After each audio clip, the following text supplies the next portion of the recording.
I haven't slept in 3 days because every time I close my eyes, I see eyes, those cold, gray eyes that shouldn't belong to a child, and I hear the sound of my own soul screaming from a place I didn't know existed until that night on Route 219. Look, you have to understand something about me before I tell you this. I'm not a ghost story person. I'm Susan. I'm 41 years old.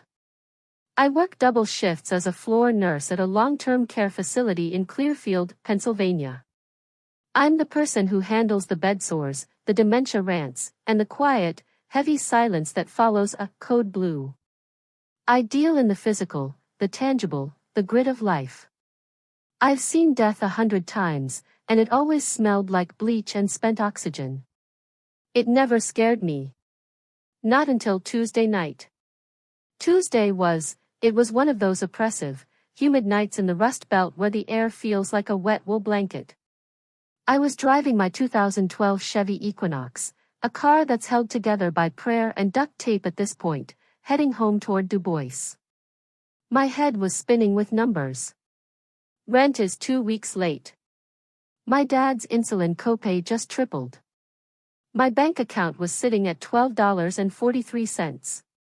I was exhausted, the kind of tired that settles into your marrow, making your hands shake on the steering wheel.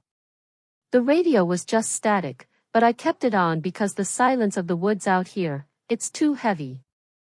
It's the kind of silence that feels like it's listening to you. I was crossing the bridge over the Mahoning Creek, right where the old paper mill used to be. The fog was rolling off the water in these thick, greasy ribbons, and the streetlights, the few that actually work, were flickering with that sickly orange hum. That's when I saw her. She was just standing there. On the shoulder of the road, right past the bridge guardrail. She couldn't have been more than 10 years old. She was wearing one of those neon pink and teal windbreakers, you know, the kind every kid had in the early 90s, and denim shorts. Her hair was pulled back in a scrunchie. She looked like a Polaroid come to life. I hit the brakes so hard the Equinox fishtailed. The smell of burning rubber filled the cabin. My heart was thumping against my ribs like a trapped bird. You don't see kids out here at 2 a.m. You don't even see adults.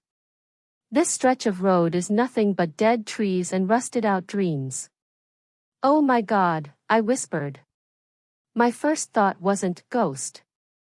My first thought was Amber Alert. My first thought was that some poor girl had escaped a basement or a crashed car. I rolled down the window, and the damp Pennsylvania air rushed in, smelling of mud and something sharp, something like ozone. Sweetie? I called out. My voice sounded thin, papery. Are you okay? Do you need help? The girl didn't move. She was staring straight ahead, her back to me. But there was something wrong. The way she was standing, it was too still. No shivering, despite the damp cold. No shifting of weight. She looked like a statue. And then, she slowly turned her head. Not her body, just her head. It was a slow, fluid motion that made my stomach do a slow-motion somersault. She looked at me, and I felt a coldness wash over me that had nothing to do with the weather. It was a spiritual chill, the kind that tells you that you are in the presence of something that shouldn't be. Look, I need to take a second. My hands are shaking just typing this out. Before I go any further, I need to feel like I'm not talking into a void. I'm sitting here in my kitchen with the lights on, terrified of the shadows in the hallway. Where are you guys listening to this from? Are you in your bed? Are you driving on some lonely road like I was? Please, just write your city or your state in the comments. I need to know there are real people out there, because what I'm about to tell you, it makes the world feel very, very small and very, very dark. Tell me where you are. I need to see the map of the living. I unlocked the doors. I don't know why. Every instinct I had as a woman, as a nurse, as a person with a functioning brain was screaming drive. Don't look back. Just drive. But I couldn't. It felt like there was a hook in my chest, pulling me toward her. Get in, I said.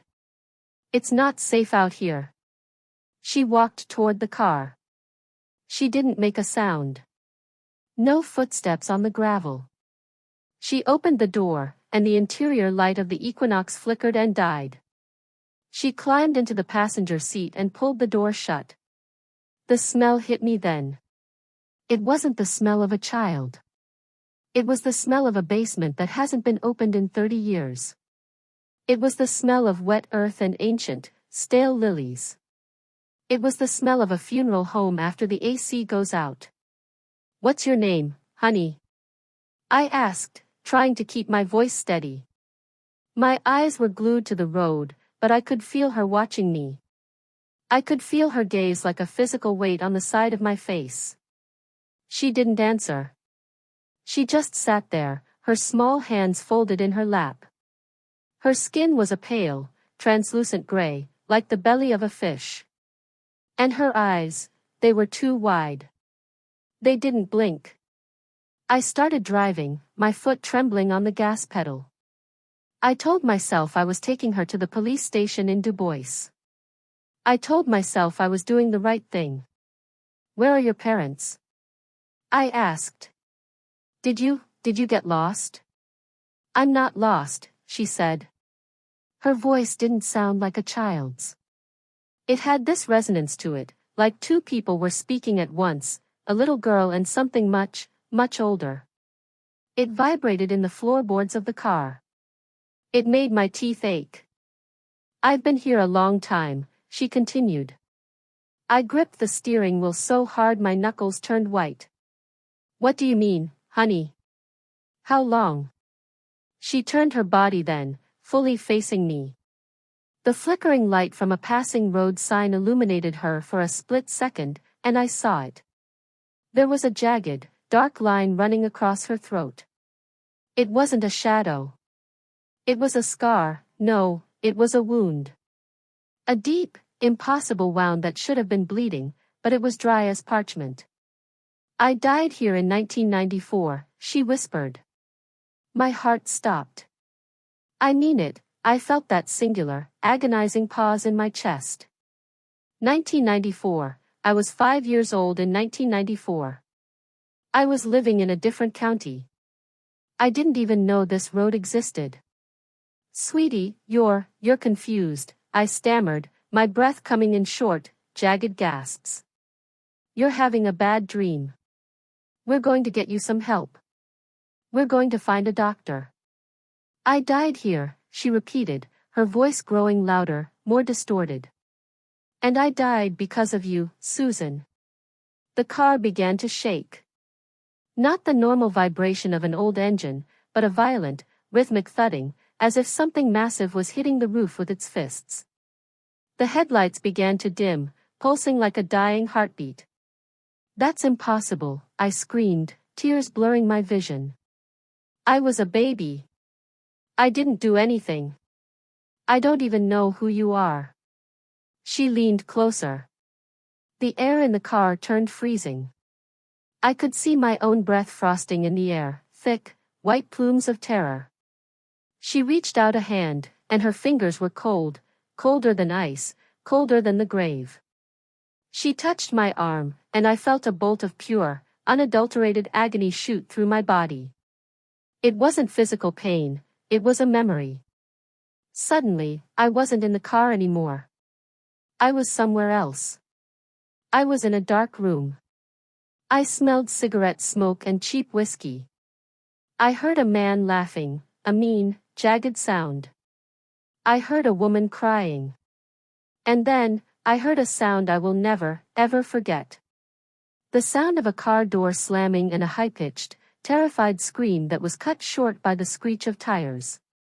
I saw a flash of neon pink. I saw a girl falling. I saw the headlights of a black truck, my father's truck. No, I choked out, pulling the car onto the shoulder and slamming it into park. No, no, no. The girl was leaning over the center console now, her face inches from mine. Up close, I could see that her eyes weren't just gray, they were empty. There was nothing behind them but a vast, howling void. The blood is on the house, Susan, she hissed. The debt is passed down. Sin doesn't die. It just waits. It waits for the one who carries the name. I scrambled for the door handle, but it wouldn't budge. The locks were down, and they felt like they were welded shut. I was trapped in that small, metal box with a nightmare that had been waiting 32 years to collect a bill I didn't know I owed. I didn't do it, I sobbed, burying my face in my hands. I'm a good person. I help people. I take care of the dying. Please, just let me go. Good, the girl laughed, and the sound was like glass breaking in a metal drum. There is no good, Susan. There is only the debt. And the darkness is coming to collect. She pointed a finger at the windshield. I looked up, and the world outside the car had changed. We weren't on Route 219 anymore. The road was gone. The trees were gone. There was only an endless, scorched plain under a sky the color of a bruised lung. And there, walking toward the car from the horizon, were shapes. Tall, spindly things that moved with a sickening, twitching gait. They weren't human. They were shadows given form, and they were carrying chains that glowed with a dull, suffocating heat. They've been waiting for a long time, the girl whispered, her voice now a rhythmic chant. A long, long time for a daughter of the line of Miller. I realized then, with a horror that shattered my very mind, that she wasn't talking about a car accident. She was talking about a soul. My father, my good, hard-working father who died of a stroke 3 years ago, he had a secret.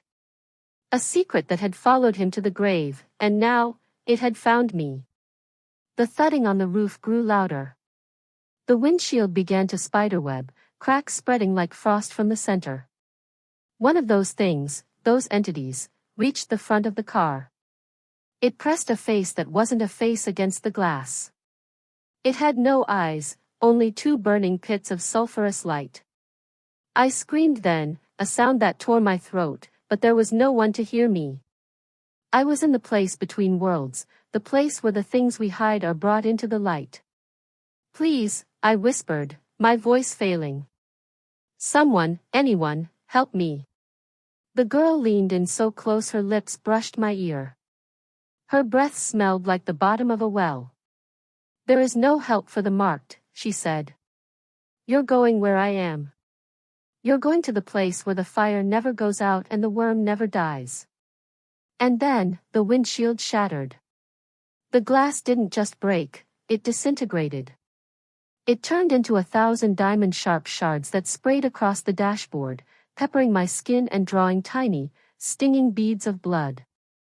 I felt the cold air of that horrific, scorched plain rush into the equinox, and it didn't smell like Pennsylvania anymore. It smelled like sulfur, like burning hair, and like the heavy, metallic tang of a slaughterhouse. That thing, that entity, reached through the empty frame of the windshield. Its hand was long, the skin stretched so tight over the bone it looked like translucent parchment. It didn't have fingernails, it had jagged, blackened talons that scraped against the plastic of my dash with a sound like a knife on a dinner plate. I tried to scream, but the air in my lungs felt like liquid lead. I was pinned to the seat by a force I couldn't see, a gravity of pure, concentrated guilt. The little girl, the one who called herself Emily, though I didn't know her name then, just sat there in the passenger seat, unbothered by the glass or the monster. She looked at me with those vacant, gray eyes, and for a second, I saw a flicker of something that looked like pity, but it was quickly swallowed by a cold, righteous anger. It's not fair, I choked out, the words feeling like sandpaper in my throat. I was a child. I didn't drive the truck. I didn't hide the body. But you lived on the silence, she whispered, her voice echoing the scratching of the demon's claws. You wore the clothes the hush money bought. You ate the food provided by the man who left a 10-year-old to bleed out in a ditch. You carry his blood, Susan. And the blood cries out from the ground. The demon's hand wrapped around my throat. Its touch was searing hot and freezing cold at the same time. I felt my windpipe begin to collapse. The world started to go gray at the edges, the sickly sky of that hellish dimension blurring into a smear of bruised purple and charcoal. Look, I know how this sounds. I know you're probably sitting there thinking this is some fever dream or a mental breakdown brought on by the stress of my life. I wish it were. I would give anything, my house, my job, my very sight, for this to be a hallucination. But I can still feel the scars on my neck where those talons sank in. I can still smell that sulfur. Before I tell you what happened when that thing started to pull me through the windshield, before I tell you what I saw in the depths of that plane, I need you to do something. I need you to hit that subscribe button. Not for me, not for some content metric, but because you need to hear the rest of this. This isn't just a story, it's a map. There are things moving in the shadows of our country, things that have legal rights to our souls because of the secrets we keep and the sins we inherit. You have to stay until the very end of this. If you turn this off now, you're walking into the dark without a light, and I promise you, they are already watching you. They know who is listening. Stay with me. Your life literally depends on understanding what comes next. The demon pulled. My body was dragged forward, my chest scraping against the jagged remains of the windshield frame. The pain was blinding, but it was nothing compared to the spiritual weight that was crushing my soul. It felt like every lie I'd ever told, every moment of pride, every time I'd turned my back on someone in need was a physical weight being added to a chain around my neck. Please. I gasped, my hands clawing at the creature's arm. It felt like grabbing a hot exhaust pipe. I don't belong here. Everyone says that, the girl said, standing up on the passenger seat as I was hauled out. She followed me out into the ash, her feet light on the scorched earth. They all think they're good enough. They all think the scales will balance out. But the scales are broken, Susan. They've been broken since the beginning. I was dumped onto the ground. The soil, if you can call it that, was like gray flour, hot and suffocating. It rose in clouds around me, coating my tongue and burning my eyes. I looked up and saw them, hundreds of them.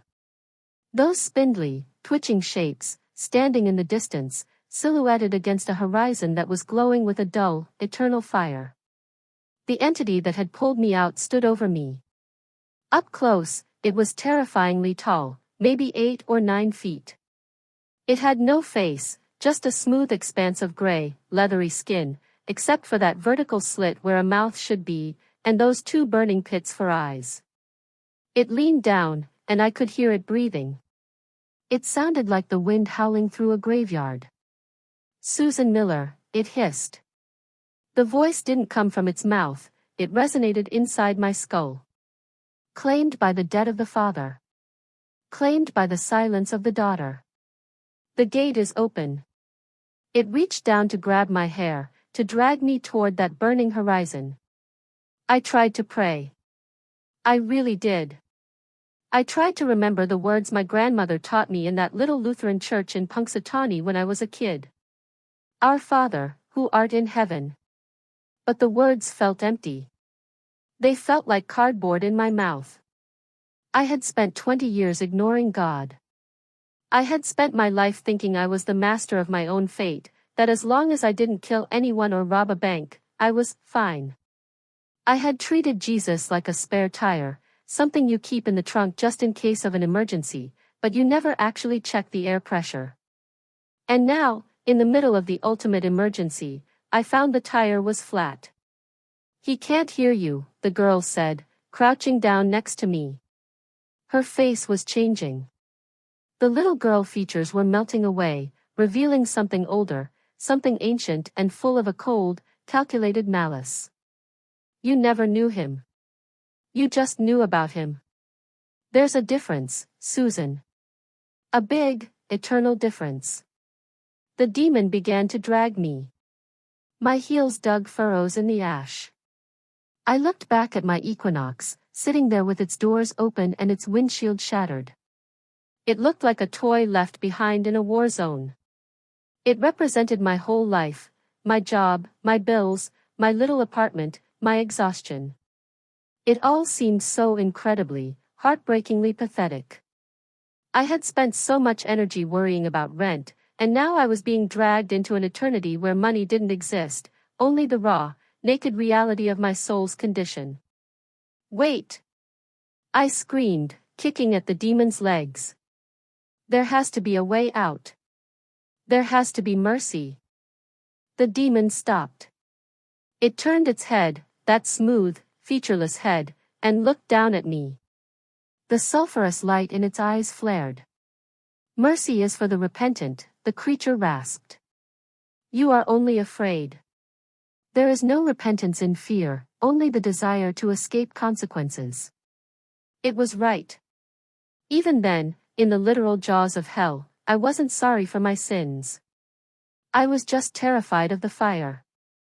I was still trying to negotiate, still trying to find a loophole. I was a nurse, I was used to finding ways to stabilize patients, to buy them more time. But you can't stabilize a soul that's already dead. Suddenly, the ground beneath me began to tremble. It wasn't an earthquake, it was a heartbeat. A deep, thudding vibration that shook the very air. The girl, the entity that looked like the girl, hissed and backed away, her eyes darting toward the sky. A light began to break through the bruised purple clouds. It wasn't a soft, gentle light. It was a violent, piercing white, the kind of light that reveals every speck of dust, every flaw, every hidden rot. It was beautiful and terrifying all at once. The demons, the ones in the distance and the one holding me, all let out a collective shriek. It was a sound of pure agony, like metal being twisted by a giant hand. My captor dropped me, recoiling as if the light was physical acid. He's here, the girl spat, her voice distorted and monstrous. The interceder. I shielded my eyes, but the light seemed to go right through my eyelids. I felt a presence, not a shape, but a weight of holiness so intense I felt like I was going to be vaporized. In that light, I saw myself clearly for the first time. I didn't see the good nurse, Susan. I saw a woman who was proud, who was bitter, who had harbored a secret resentment against her father for years but never sought the truth because it was easier to live a lie. I saw a woman who had used her goodness as a shield to keep God at arm's length. I fell on my face in the ash. I couldn't breathe. The holiness was too much. It was like being a speck of dust next to a sun. Lord, I whispered, and this time, the word didn't feel like cardboard. It felt like a confession. Lord, I am lost. I am so lost. The girl screamed, a high, piercing sound that felt like a needle in my ear. She is ours. The blood debt is unpaid. The hit and run, the body in the creek, the 30 years of silence. The law is the law. And then, a voice spoke. It didn't come from the sky, and it didn't come from the light. It came from everywhere. It was a voice that sounded like many waters, yet it was as intimate as a whisper in my own heart. The debt, the voice said, has been claimed. The demon that had held me lunged forward, its talons extended, screaming in defiance. But it never reached me. A hand that bore a jagged, circular scar in the center of the palm, reached out of the light and caught the demon by its throat. The creature didn't just stop, it began to smoke. It began to wither, turning into black ash that was blown away by a wind I couldn't feel. The girl turned to run, her neon windbreaker fluttering, but she didn't get far. The light surrounded her, and I watched as the mask of the child fell away completely, revealing a shimmering, hateful spirit of accusation. It dissolved into the gray air, leaving nothing but the sound of its fading snarl. I was alone in the light. Or so I thought. I looked up, squinting through the brilliance, and I saw him. He wasn't a golden-haired man in a white robe like the pictures in my Sunday school books. He was a warrior. His eyes were like flames of fire, and his feet were like fine brass. He looked at me, and I felt like I was being dismantled and put back together at the same time. "Susan," he said. My name sounded different when he said it. It sounded like something valuable. "I'm sorry," I sobbed, the ash on my face turning to mud from my tears. "I'm so sorry about the girl. I'm sorry I didn't say anything. I'm sorry I stayed silent. I'm sorry I ran from you." He knelt down in the ash beside me. He didn't seem out of place in this hellish landscape, he seemed like the master of it. He reached out and touched the scars on my neck, the ones the demon had left. "The death of your father is real," he said, his voice heavy with a gravity that made the world stand still. "But the debt has a price. And that price must be paid in blood." I looked down at my hands, shaking and covered in gray dust. "I have nothing to pay with." "I know," he said. He showed me his hands again, the scars. "That is why I paid it for you. But you must choose, Susan. You cannot live in the middle anymore. You cannot be fine and be mine at the same time. The silence is over." He stood up, and the light began to pull me upward. The scorched plain, the demons, the gray ash, it all began to fade, replaced by a rushing sound like 1,000 wings. "Go back," he said. "Tell them what you saw. Tell them the time is short. The shadows are gathering, and the debt collectors are out. But tell them there is one who pays the bill." I felt a sudden, violent jolt, like I'd been dropped from a great height. My lungs expanded with a sharp, cold intake of air. I opened my eyes. I was sitting in the driver's seat of my Equinox. The engine was idling. The radio was playing static. The windshield was perfectly intact. There was no glass on the dashboard. No ash on my clothes. I sat there for a long time, my hands gripped so tightly on the wheel that they were numb. Was it a dream? Was it a microsleep? I looked in the rearview mirror, expecting to see my normal, tired face. And that's when I saw them. 4 deep, purple bruises on my neck. In the shape of talons. I sat there in the driver's seat of that Chevy Equinox for what felt like hours, staring at those bruises in the rearview mirror. My breath was hitching, making a wet, rattling sound in the quiet of the car. I couldn't stop touching them. My fingers would graze the skin of my neck, and I'd feel that jagged, raised texture, the physical braille of a nightmare. They weren't just bruises. They were deep, indented tracks, a deep shade of plum and obsidian, where something with impossible strength and zero mercy had tried to snap my life in half. I looked at my hands. They were trembling so violently I had to grip the steering wheel just to keep from shaking the whole car. The static on the radio was still humming, that low-frequency white noise that usually helps me zone out after a long shift, but now it sounded like voices. It sounded like 1,000 people whispering just behind a curtain, all of them judging me, all of them reciting the things I'd tried to forget. I put the car in gear. I had to. I couldn't stay on that bridge.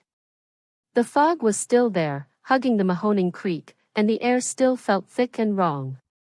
I drove the rest of the way to Du Bois like a ghost myself, my eyes darting to the shoulder every 10 seconds, expecting to see a flash of neon pink, expecting to see a girl who should have been 40 but was frozen at 10. Every time the wind caught a plastic bag or a branch swayed too close to the road, I nearly swerved into the ditch.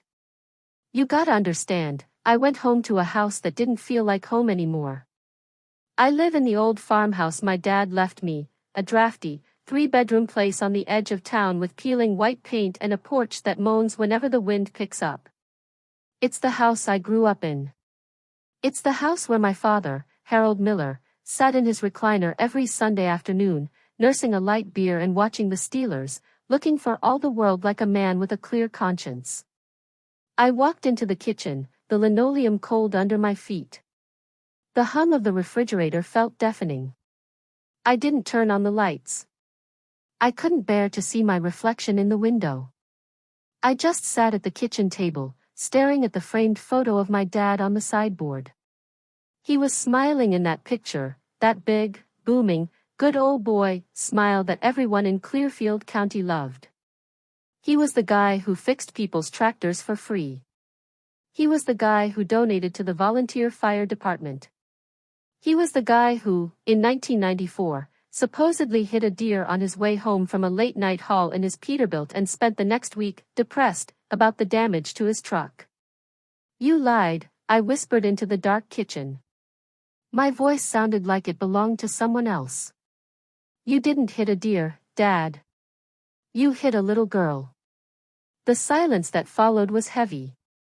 It was the kind of silence that has a physical weight to it, like the air was being sucked out of the room. I thought about that vision, the scorched plain, the demons, the burning sky. It hadn't felt like a dream. It felt more real than the chair I was sitting on. It felt like the real world was just a thin, paper and paste mask over something vast and terrifying. And I was standing on the edge of the tear. I didn't sleep that night. I couldn't. Every time I closed my eyes, I felt that talon wrap around my throat. I felt the heat of that sulfurous breath. I stayed up, huddled in a blanket, watching the sun crawl over the horizon like a bruised peach. The next morning, I didn't go to work. I called in sick, the first time in 6 years. My supervisor, Brenda, sounded confused, but I didn't care. I went to the Du Bois Public Library. I sat at one of those old, clunky microfilm machines in the basement, the smell of dust and old paper filling my lungs. My hands were still shaking as I loaded the reels for October 1994. I scrolled through the local news. High school football scores. A bake sale at the Lutheran church. A new grocery store opening. And then, I found it. October 14, 1994. Search continues for missing child. There was a photo. It was grainy, black and white, but I recognized the eyes. I recognized the scrunchie. Emily Vance, age 10, last seen walking home from a friend's house near Route 219. I kept scrolling, my heart hammering a frantic rhythm against my ribs. October 16, 1994, body of missing girl found in Mahoning Creek. The article said she had been the victim of a suspected hit and run. The driver had never been found. There were no witnesses. The police had followed a few leads, but they all went cold. The town had mourned. There had been a candlelight vigil. And then, life had moved on.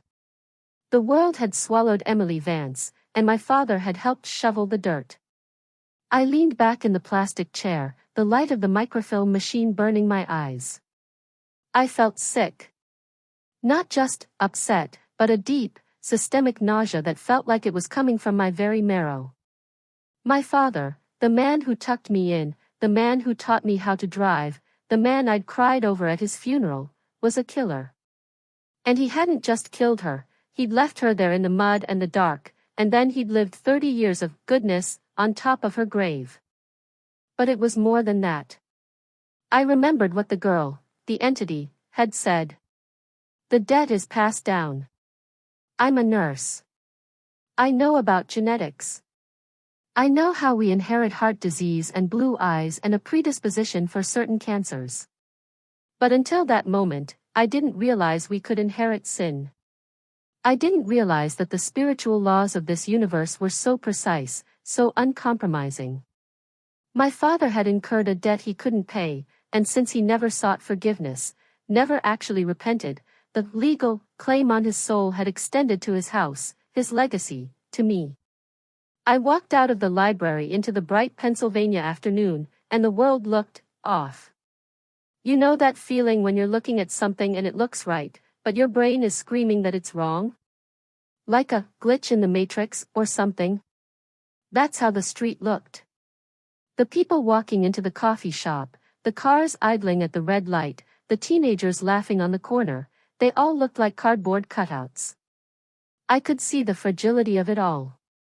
I could see that just beneath the surface of this mundane, American life, there was a war going on. A war for every single one of those souls. I drove back to the bridge. I don't know why. I guess I thought if I went back to the scene of the crime, I could make sense of the madness. I parked the Equinox on the shoulder, right where I'd picked her up. The sun was high now, but the area around the bridge felt shadowed, as if the light couldn't quite penetrate the trees. I walked down to the creek. The water was brown and sluggish, choked with fallen leaves and rusted cans. I stood there, looking at the spot where the police must have found her 32 years ago. "I'm sorry," I whispered. It felt pathetic. A middle-aged woman talking to a creek. "Emily, I'm so sorry." "Sorry doesn't pay the bill, Susan." I spun around. There was no one there. But the voice hadn't come from my head. It had come from the woods. It wasn't the girl's voice this time. It was a man's voice, deep, gravelly, and dripping with a mocking familiarity. "Who's there?" I yelled, my voice cracking. The bushes rustled, and a man stepped out. He looked normal. That was the scariest part. He was wearing a flannel shirt, work boots, and a baseball cap pulled low over his eyes. He looked like every guy I'd ever seen at a local diner. But as he walked toward me, I noticed his gait. It was that same twitching, unnatural movement I'd seen on the Scorched Plain. His knees seemed to bend at the wrong angles, and his arms were just a little too long for his body. He stopped about 10 feet away. He didn't have a face, not really. When the light hit him, his features seemed to slide and blur, like a reflection in a disturbed pool of water. "Harold was a good friend of ours," the man said. The voice didn't match the body. It was like he was playing a recording of a human voice through a broken speaker. He was a quiet man. A man of secrets. We like men of secrets. They build such beautiful houses for us to live in. I backed away, my heels sinking into the mud. "He's dead. Leave me alone." "Dead?" The man-thing laughed, and the sound made the birds in the trees go silent. "Oh, Susan. Nobody is ever just dead. He's very much aware of us. And we are very much aware of you. You see, the light that interfered last night, that was a temporary stay of execution. A technicality. But the law is still the law. The blood debt hasn't been satisfied by you." He said he paid it. I screamed, thinking of the man with the scarred hands. He said the debt was claimed. The thing's face contorted into something that might have been a sneer. "He pays for those who belong to him." Do you belong to him, Susan? You've spent 40 years ignoring him. You've spent 40 years being good on your own terms. You can't claim a payment you never accepted. He took a step closer. The air around him began to shimmer with heat. I smelled it again, that sulfur, that rot. "The marks on your neck," he whispered, "are just the beginning. They're a brand. A sold sign on a piece of property. You can run to your little farmhouse, you can hide in your hospital, but the dark is patient. We've waited 30 years. We can wait another 30 minutes. I turned and bolted. I ran up the embankment, my lungs burning, my heart thundering. I scrambled into the Equinox, locked the doors, and peeled away, the tires throwing gravel into the creek. I didn't look back. I didn't stop until I was in my driveway, the engine ticking as it cooled. I ran inside and bolted every lock. I closed every curtain. I felt like a cornered animal. I realized then that the uncanny feeling wasn't just my imagination. The world was changing because I had changed. I had seen behind the curtain, and now I couldn't unsee it. I was a marked woman. I went into the bathroom and splashed cold water on my face. I looked in the mirror, and for a split second, I didn't see Susan. I saw my father. I saw his eyes, full of the same fear he must have felt that night in 1994. And then, the reflection shifted. Behind me, in the darkness of the hallway, I saw a flash of neon pink. I spun around, but the hallway was empty. "Please," I sobbed, sinking to the floor. "Please, Jesus, help me. I don't know what to do. I don't know how to fix this." I realized then that I was still trying to fix it. I was still trying to be the nurse, the one in control. I was trying to find a way to pay a debt that was infinite. I was trying to negotiate with a holiness that couldn't be bartered with.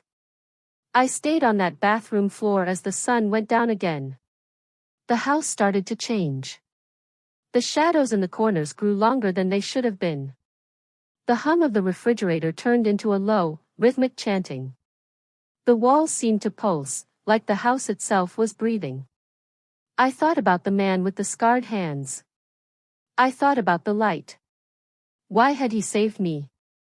Why had he stepped into that hellish plane for a woman who hadn't spoken his name in decades? "The debt of your father is real," he had said. "But the debt has a price. And that price must be paid in blood." I finally understood. He wasn't talking about my blood. He wasn't talking about Emily's blood. He was talking about his own. But the thing the man-thing said was also true. I hadn't accepted it. I had been living as if I didn't need it. I had been living as if I could carry the weight of my father's sin and my own pride and still walk upright. The house grew colder. I heard a sound from the kitchen, the sound of a heavy chair being dragged across the floor. Scrape. Scrape. My father's chair. I crawled to the bathroom door and peeked out. The kitchen was bathed in a sickly, orange light, though no lights were on. Sitting in the recliner my father had died in, was a figure. It was shrouded in shadow, but I could see the glint of a beer can in its hand. "Dad?" I whispered, my voice trembling. The figure turned its head. It wasn't my father. It was a hollow shell, a husk of a man with eyes that were leaking black fluid. And standing next to him, her hand on his shoulder, was Emily. She wasn't the little girl anymore. She was something else, a fusion of the child and the demon. She was wearing the neon windbreaker, but her skin was the color of the scorched ash from the plain. "We're a family now, Susan," she said, her voice a chorus of 100 screaming souls. "A family of the unredeemed. A family of the secret keepers. Come and sit. The debt is due." The floorboards beneath me began to dissolve. I saw the gray flower ash rising through the cracks. The house was being pulled down into that other place. I was being pulled down. "Jesus!" I screamed. I didn't say it like a curse. I said it like a lifeline. "Jesus, save me. I can't pay it. I can't do this. I give up. Please, just save me." The house shook with a violent, thunderous crack, as if lightning had struck the roof. The orange light in the kitchen was instantly snuffed out by a brilliance so white it felt like it was scrubbing the very air clean. I heard a scream, not a human scream, but a sound of tearing fabric and breaking glass. The figure in the chair and the girl in the windbreaker vanished, leaving behind only a faint smell of ozone and a single, neon pink thread on the carpet. I was left in the dark, gasping for air. The house was quiet again. The floor was solid. But I knew. I knew this wasn't the end. This was just the beginning of the battle.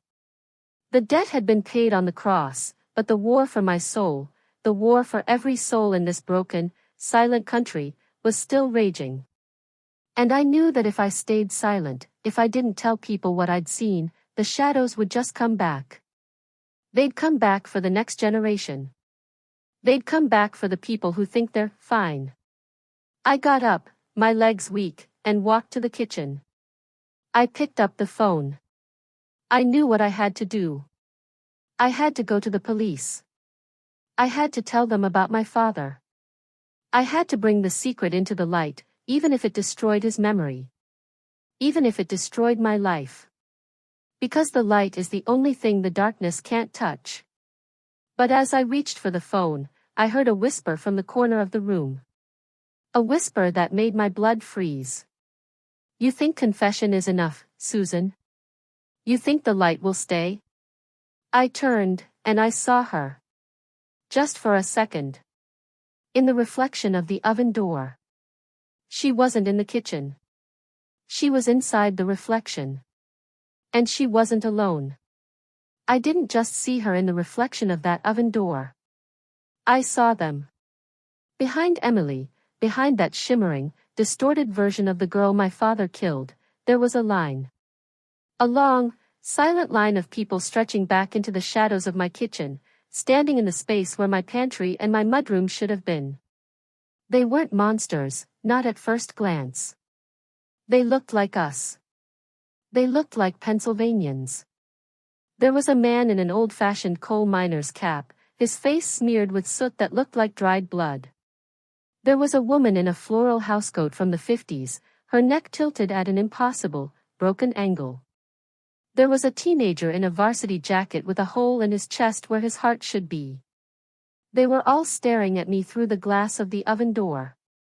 They weren't looking at my face, they were looking at my soul, like they were checking for a vacancy. The house is clean, Emily whispered, and I saw her lips move in the reflection, though the air in the room stayed dead silent. But the land is not. The blood is in the water, Susan. It's in the soil. It's in the foundation. You think one prayer stops 100 years of silence? I backed away from the stove, my heart hammering so hard I thought it would crack a rib. I stumbled into the living room, tripping over the edge of the rug. I didn't turn on the lights. I didn't want to see what else was waiting in the glare. I grabbed my keys and my phone, my hands slick with sweat, and I ran out the front door. It was raining.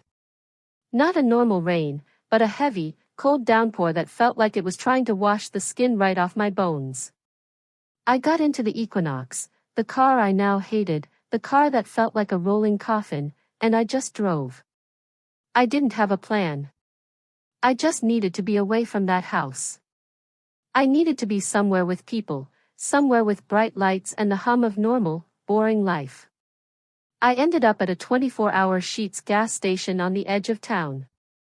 You know the place, the neon red glow, the smell of deep fryer grease and cheap tobacco, the low hum of the refrigerated cases. I sat in my car in the parking lot, watching a guy in a dirty hoodie pump gas into a rusted-out Ford F-150.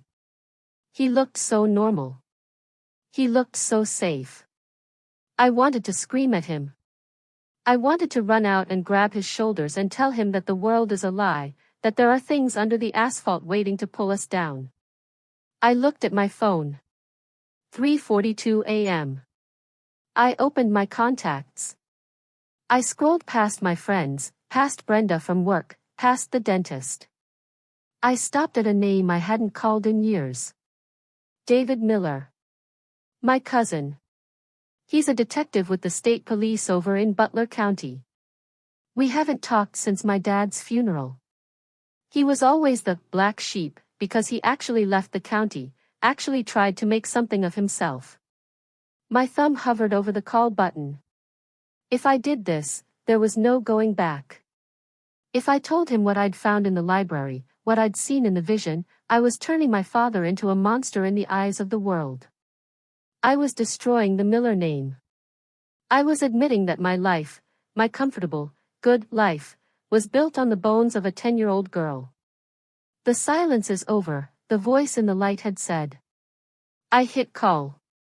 It rang 4 times before a groggy, gravelly voice answered. Susan. It's 3 in the morning. Is everything okay? David, I said, and then I just broke. I started sobbing, the kind of deep, ugly crying that makes you lose your breath. David, I found her. I found Emily Vance. There was a long, cold silence on the other end of the line. I could hear David's breathing change. He wasn't a cousin anymore, he was a cop. Susan, what are you talking about? That kid's been gone since we were in kindergarten. Dad did it, I whispered, the words feeling like shards of glass in my mouth. He hit her. He put her in the creek. He lived with it for 30 years, David. And now she's here. She's in the house. She's in the car. They're all here. Who's they, Susan? Are you safe? Have you been drinking?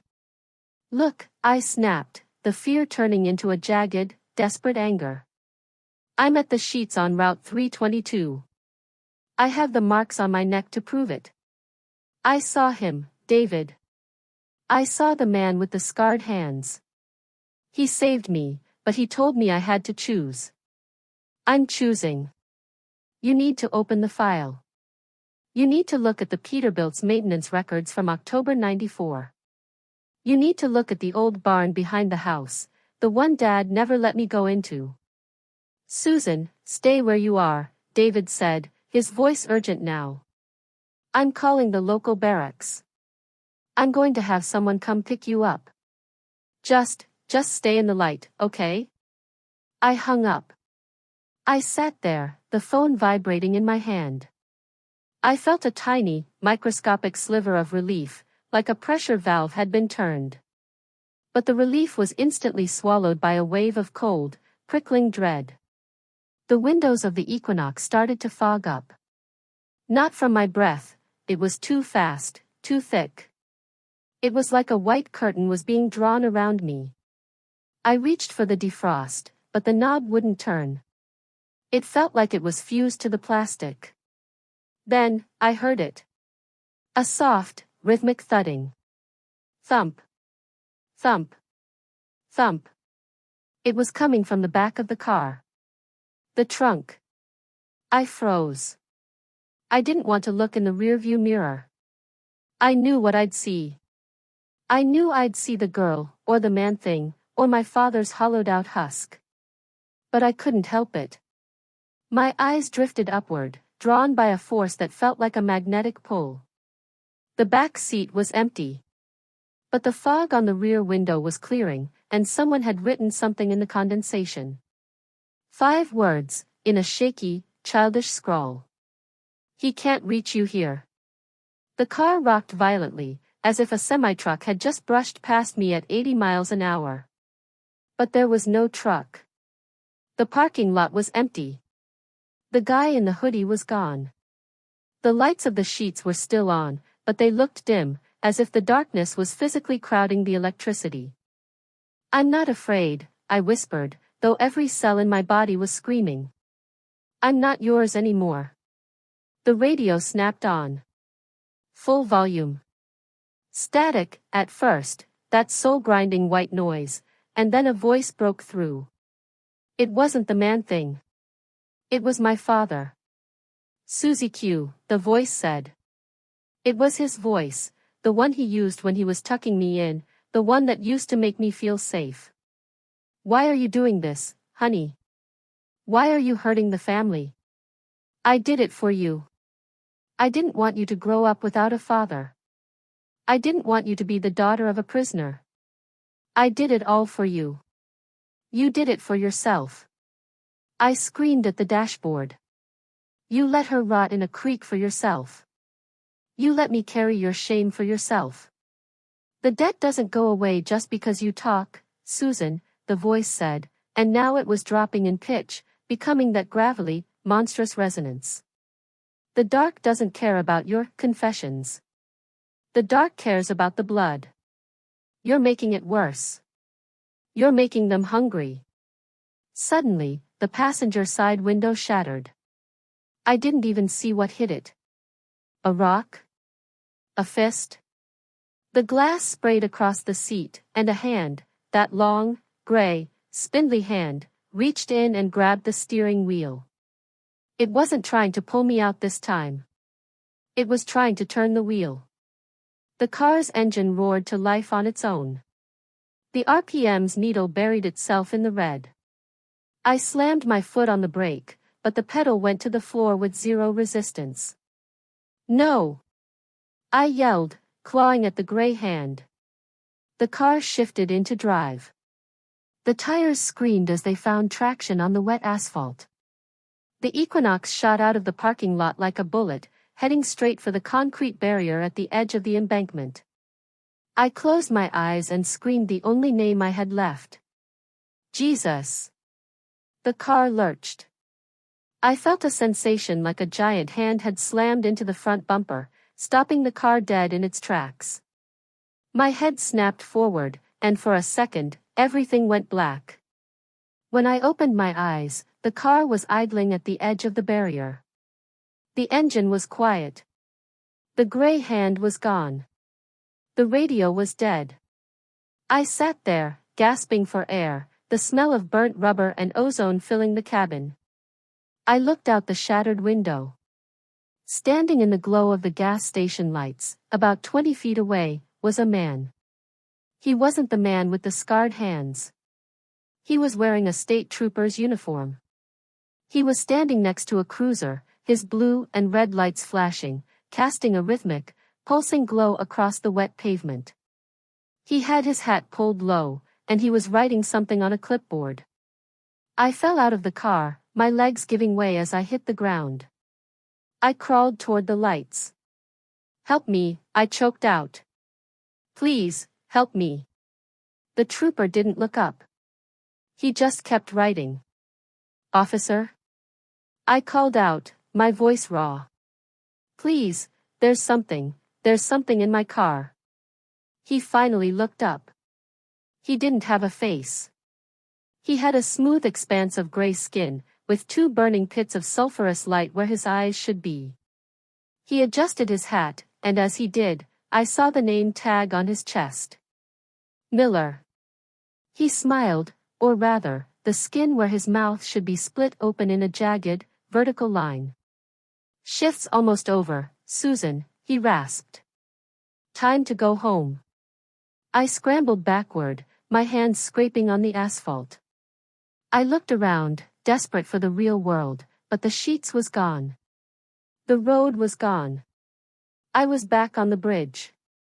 The fog was so thick I couldn't see my own feet. The blue and red lights of the cruiser were the only things visible, pulsing like a demonic heartbeat. "You can't do this." I screamed. I called him.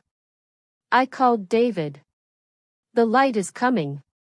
"David isn't coming, Susan," the thing said, stepping toward me with that twitching, broken gait.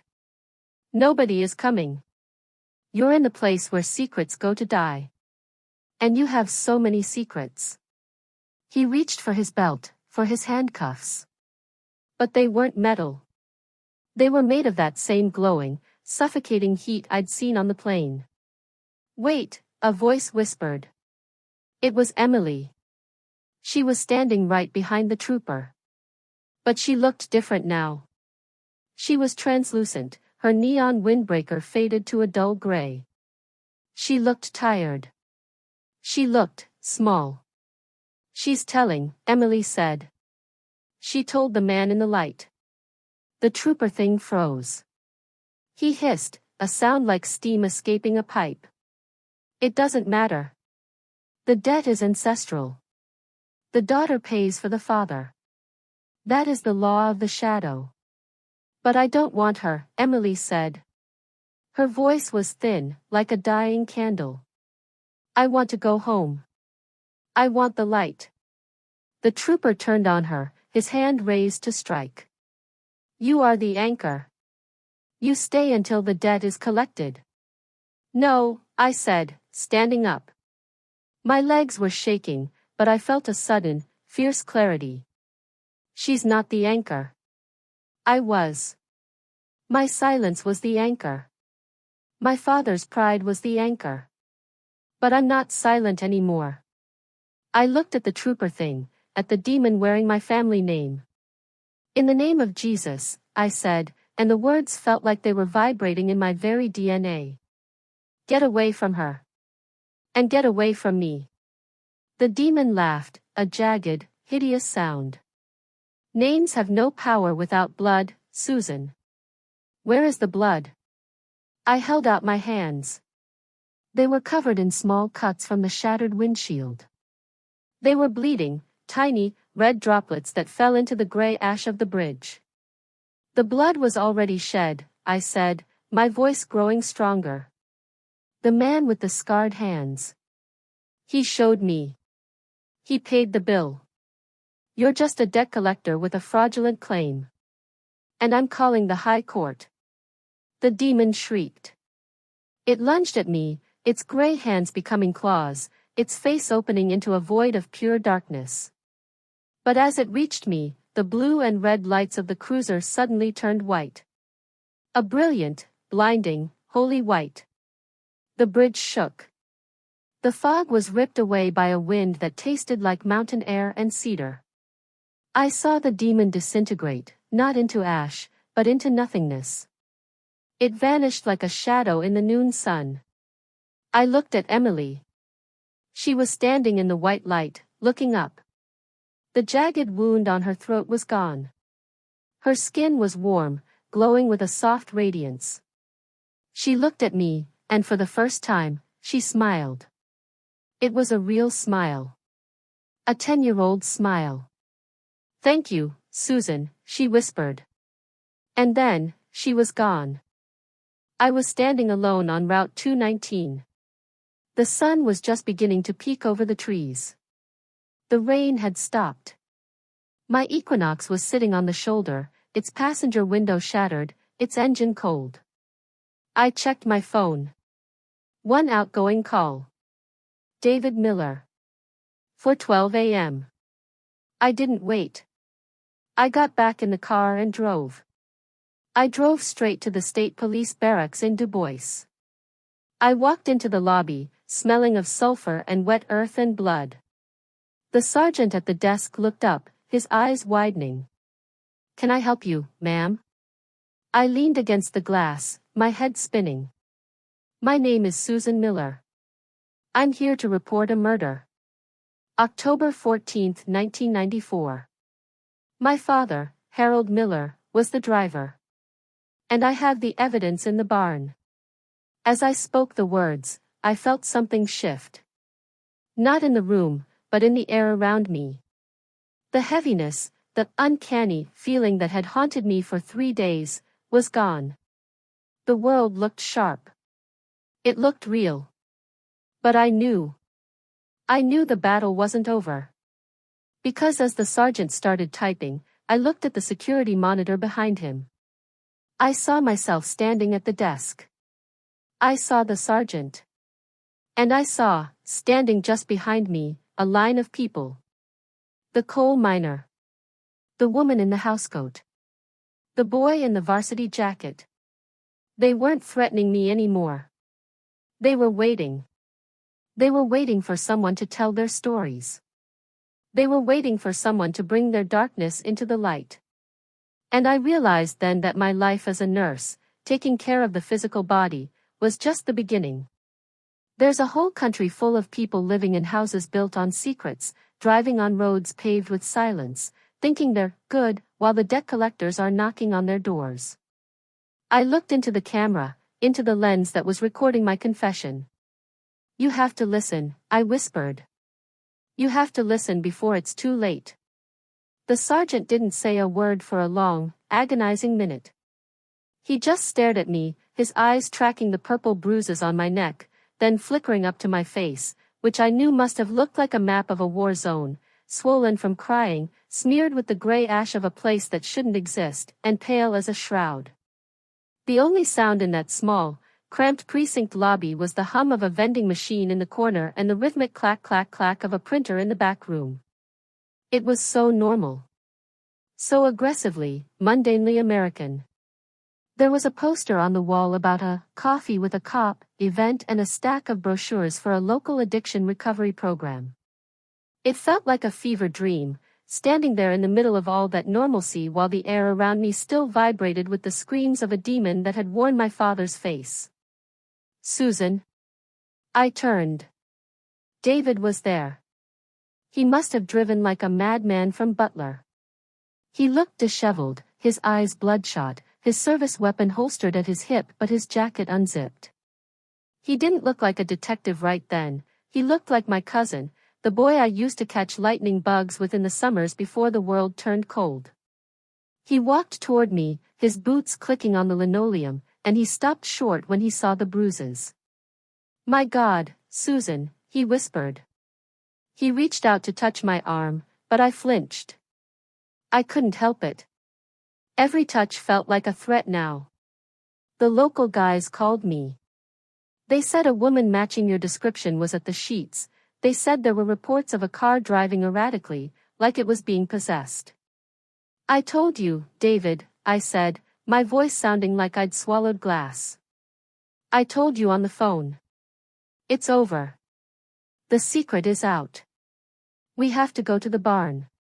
David looked at the sergeant, then back at me. I could see the conflict in his eyes. He loved our family. He loved the memory of Uncle Harold.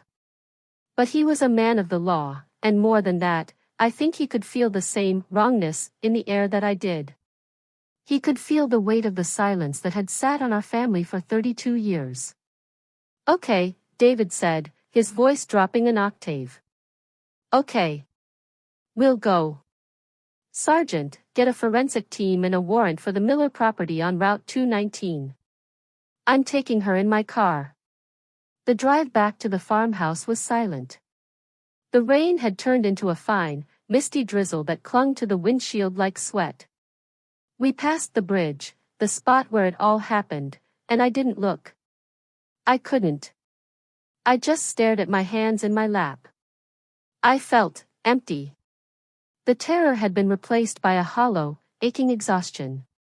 But beneath that, there was a tiny spark of something I hadn't felt in years. A lightness.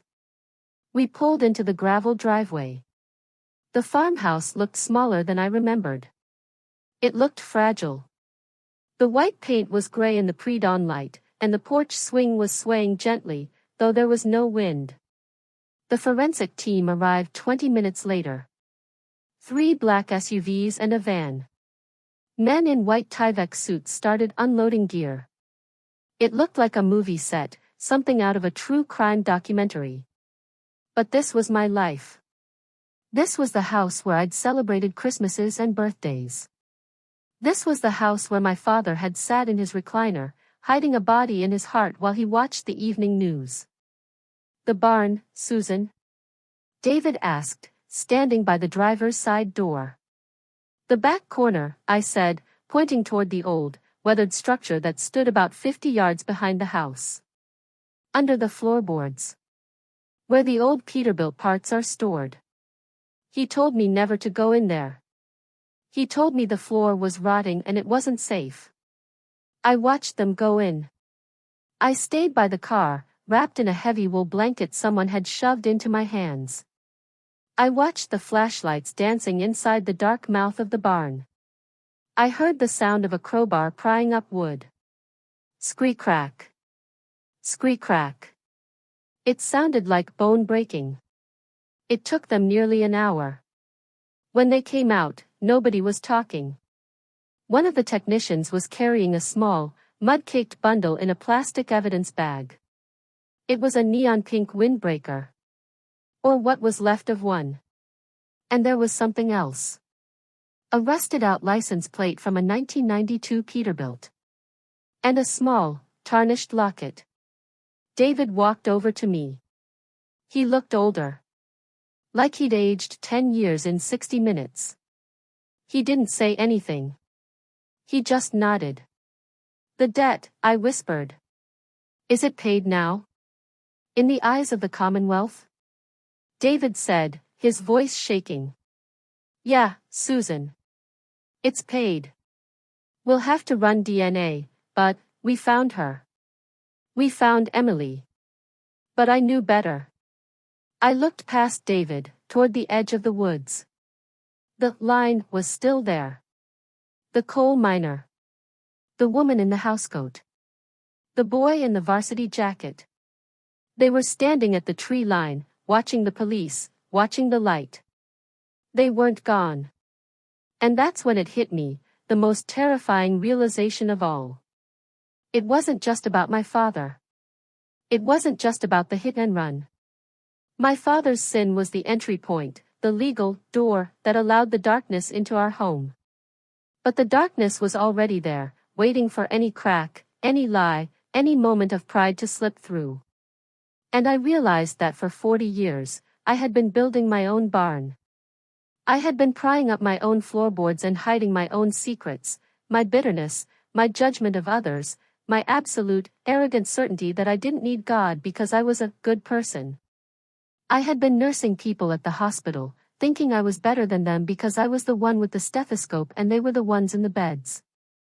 I had looked at the addicts and the broken people in the ER with a cold, clinical pity, never realizing that my soul was just as diseased as theirs. I was just better at hiding the symptoms. I looked at David, at the police, at the forensic team. They were all doing their jobs, trying to fix the past with science and law. But you can't fix a spiritual wound with a DNA test. You can't scrub the blood debt off a soul with a crowbar and a warrant. I walked away from the car. I walked toward the woods, toward the shadows. David called out to me, but I didn't stop. I kept walking until the light of the police cruisers was just a dim, pulsing glow behind the trees. I sat down on a rotted log, the damp earth soaking into my jeans. The line of spirits moved closer. They didn't feel like ghosts anymore. They felt like mirrors. "What do you want?" I whispered. The boy in the varsity jacket stepped forward. He didn't have a face, but I could feel his longing. It was a hunger. A desperate, howling need for something that wasn't there. "We are the unconfessed," a voice whispered in the wind. It wasn't one person, it was 1,000. We are the secrets of the valley. We are the pride of the fathers and the silence of the mothers. We are the debt that never dies. I said, my voice rising. I told the police. I brought the light. You brought the law, the voice hissed. The law only names the sin. The law doesn't remove it. Who will pay for the rest, Susan? Who will pay for the pride? Who will pay for the years you spent mocking the cross? Who will pay for the people you didn't love? I felt the weight falling back onto my shoulders. It was heavier than before. It was the weight of every human being who ever lived, the realization that we are all, every single one of us, born into a house with a rotting floor. We are all carrying a debt we can't pay. We are all standing on a bridge in the fog, waiting for a demon to claim us. I can't, I sobbed, putting my head in my hands. I can't do it. I'm not strong enough. I know. The light didn't come from the police cars this time. It didn't even come from the sky. It came from right next to me. I looked up. He was sitting on the log beside me. The man with the scarred hands. He wasn't wearing a uniform. He wasn't carrying a clipboard. He was just there. He looked tired, not the, I need a nap, kind of tired, but the kind of tired you feel when you've carried the weight of the world on your back for 2,000 years. He looked at me, and I saw everything. I saw the bridge. I saw the barn. I saw the hospital where I worked. I saw my father's face as he died. And I saw the cross. I didn't see a piece of jewelry or a symbol on a church roof. I saw the raw, gritty reality of it. The smell of dust and sweat. The sound of a hammer hitting a nail, the same clack clack clack I'd heard in the police station. I saw the blood, the real, physical blood, hitting the dirt. The law demands the debt, he said. His voice was like a hammer, but his eyes were like a sanctuary. And the death is death. Not just the death of the body, Susan. The death of the story. The end of the hope. He held out his hands. The scars were there, jagged and deep. I didn't come to make good people better, he said. I came to make dead people alive. Your father couldn't pay for what he did. You can't pay for your silence. And you certainly can't pay for the pride that kept you from me. I looked at the line of spirits in the woods. They were backing away now, fading into the mist. They couldn't stand the sight of those hands. What do I do? I asked, and for the first time in my life, I wasn't asking as a nurse. I was asking as a patient. I was asking as a beggar. You stop trying to pay, he said. You accept the gift. You stop hiding in the barn and you come into the light. Not the light of the law, but the light of the Father. I fell to my knees in the mud. I didn't care about the police, or David, or my reputation. I didn't care about the Miller name. I just cared about the man. I'm a sinner, I said. The word felt like it was clearing my throat of 30 years of smoke. I'm not good. I'm broken. I'm proud. I'm lost. Jesus, please. Take the debt. Take it all. The moment I said it, the world changed. The bruises on my neck didn't vanish, not right away, but the sting was gone. The coldness in my marrow was replaced by a warmth that felt like a sunrise in my chest. It wasn't an emotion. It was a fact. It was the fact of being forgiven. I looked up, and he was gone. But the woods didn't feel scary anymore. The fog was just fog. The trees were just trees. The bridge was just a piece of concrete over a creek. The spiritual claim had been broken. The sold sign had been ripped off my soul. I walked back to the house. The sun was fully up now, a bright, clear gold over the Pennsylvania hills. David was standing by the barn, talking to a sergeant. He saw me and started to walk over, his face full of concern. Susan. Where did you go? We were worried. I looked at him, and I smiled. It was the first real smile I'd had since I was 5 years old. I'm okay, David, I said. I'm finally okay. Look. I'm telling you this because I have to. I'm not a preacher. I'm just a nurse from Clearfield County who had to go to the edge of hell to realize I was already living there. You might be listening to this in your car, or in your room, or at your job, and you think you're fine. You think because you haven't hit a kid on a highway or hidden a body in a barn, you don't have a debt. You think you're a good person. But I'm telling you, the uncanny feeling you get sometimes, that feeling that the world is a little bit wrong, that the shadows are a little bit too long, that your life is a little bit empty, that's not a glitch. That's the debt collectors whispering. That's the weight of the silence you're keeping. We are a nation of secret keepers. We are a people living on top of rotted floorboards. We've built our lives on our own goodness, on our own pride, on our own refusal to admit that we are lost. And the shadows are gathering. The time is short. The line is growing longer every day. You can't pay the bill. You can't be good enough to balance the scales. There is only one way out of the dark, and it's not through a confession to the police. It's through a confession to the one who already knows. Don't wait until you're on that bridge. Don't wait until the talons are at your throat. The man with the scarred hands is standing right there, in the middle of your mess, in the middle of your good life, and he's offering to tear up the bill. Repent. Turn around.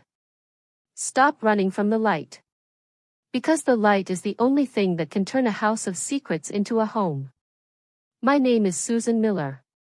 I used to be a good nurse. Now, I'm just a forgiven sinner. And I promise you, The view from the light is much better than the view from the bridge. Turn to Him before the fog rolls in for the last time. Jesus is the only one who can pay what you owe. Let Him. Turn to Jesus today. Repent, and be made new. The debt is paid. You just have to accept it. I've shared my journey through the darkness with you, and I hope it has opened your eyes to the spiritual reality we all face. If you feel a tug on your heart right now, that is the Holy Spirit calling you home. Please, don't ignore it. If you want to talk more about how to find peace in Jesus or have questions about what you've heard, reach out.